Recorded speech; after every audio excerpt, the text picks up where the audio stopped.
নির্বাচন না সংস্কার, রাজনৈতিক অঙ্গনে এই নিয়ে চলছে কথার লড়াই। এই তর্কে নতুন করে যোগ হয়েছে অন্তর্বর্তী সরকারের এক পক্ষ না নিরপেক্ষ।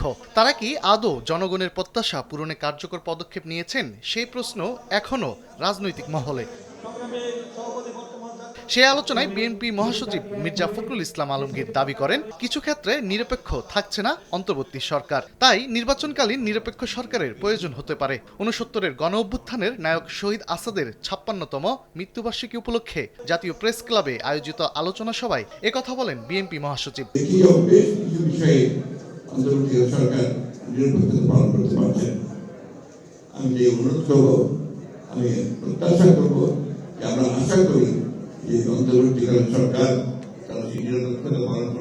নির্বাচন দেরি হলে অপশক্তি মাথাচাড়া দিতে পারে এমন দাবি করে মির্জা ফখরুল আশা প্রকাশ করেন, ডক্টর ইউনূস সরকারের জনগণের ইচ্ছার প্রতিফলন ঘটাবে।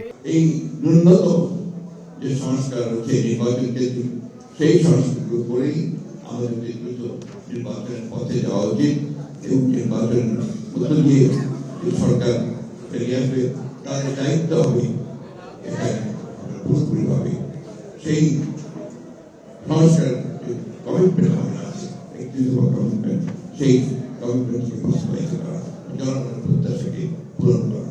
একই স্থানে আলাদা এক আলোচনা সভায় বিএনপির স্থায়ী কমিটির সদস্য সেলিমা রহমান বলেন, জনগণের ভোটাধিকার প্রতিষ্ঠায় অন্তর্বর্তী সরকারের দ্রুত নির্বাচন দিতে হবে। ভোটের অধিকার ফিরিয়ে দেওয়ার জন্য আমরা নির্বাচন চাই, অতি সত্বর নির্বাচন চাই। তার কারণ সংস্কার একদিনে হয় না, সংস্কার এক বছরে হয় না। এর আগে প্রেস ক্লাবের বাইরে অনুষ্ঠান কর্মসূচিতে অংশ নিয়ে দলটির চেয়ারপারসন উপদেষ্টা জয়নুল আবেদিন ফারুকও বলেন, গণতান্ত্রিক সরকার প্রতিষ্ঠায় একটি গ্রহণযোগ্য নির্বাচনের বিকল্প নেই।